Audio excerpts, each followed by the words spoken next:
All usap mananap ng hayop. China bike ang baon ng hibabaw pa ha. So makita pa natin sa isang bakbakan ito. Beginners production ha, category. So nakakabilib ng batang ito.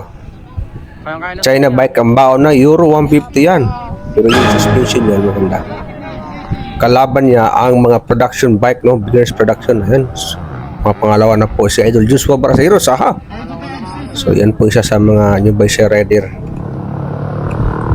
ng enduro natin ha.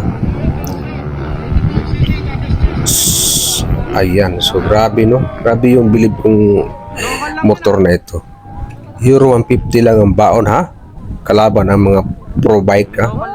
Mga production bike. So loaded yan.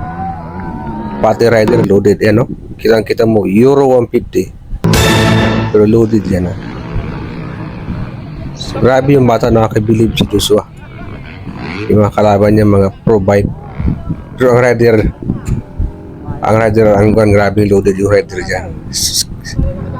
Congratulations Joshua, kahit nagkamalas ka dyan. So napabilib mo kami.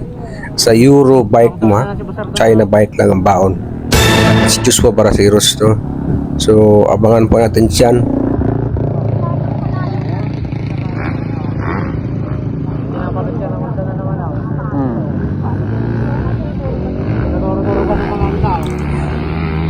Wow, grabe nang ibabaw, di ba? Fresh na siya.